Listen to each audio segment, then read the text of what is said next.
My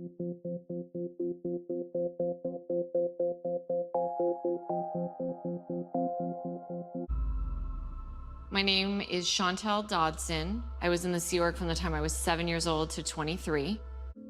And my mom decided when I was about 7 and my sister was 6 that she was going to join the Sea Org, and we went from living in a 5-bedroom house in Hawaii Kai, living in paradise, to now we're at Flag.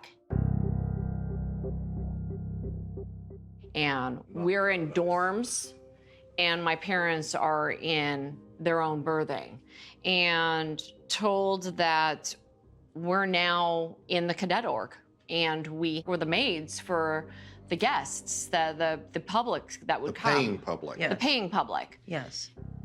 So there was a specific situation that happened where my sister was defiant and wanted to see my mom, and she refused to not see her, threw a fit, and ended up on the children's RPF.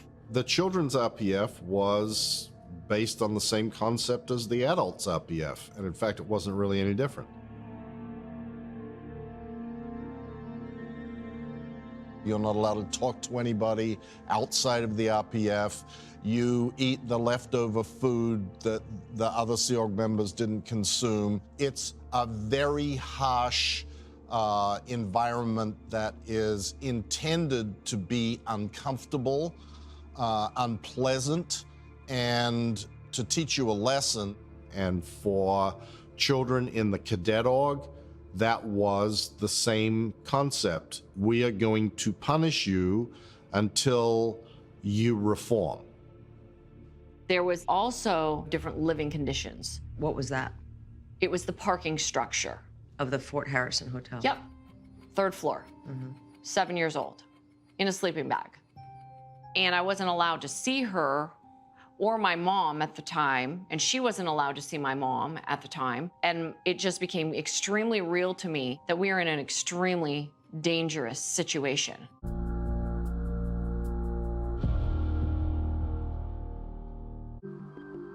To this day, my parents are still active Scientologists. And I don't think either one of them really understand what we've been through.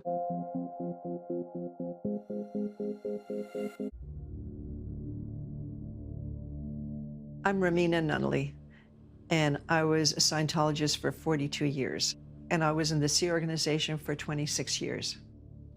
I brought my 2 little girls at the age of 4 and 5 into Scientology, and then later on into the Sea organization. And now here I am. Hello. Hi. Hi, beautiful. Hi, honey. Look at you. Hi. Oh.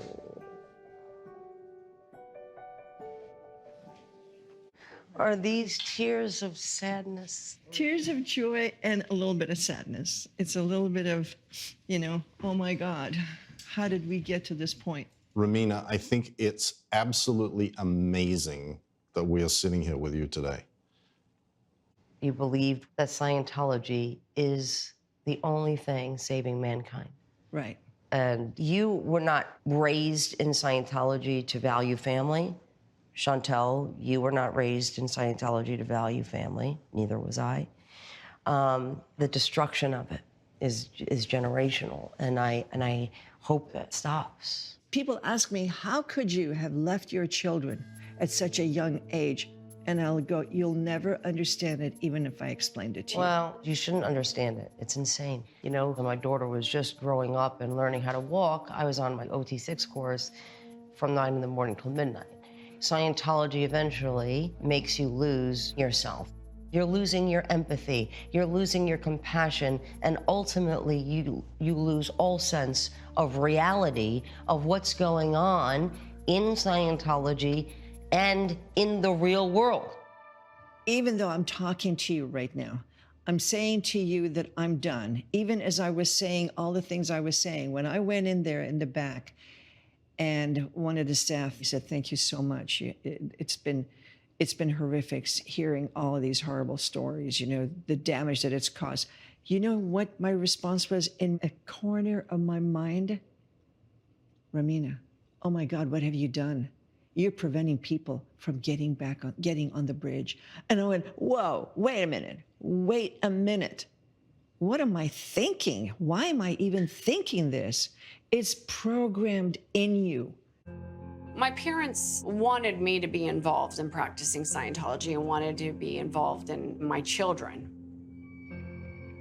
That became a huge point of contention between us because I wanted them to have a relationship with my parents. But the reason I left Scientology is because I didn't want to raise my children in the church.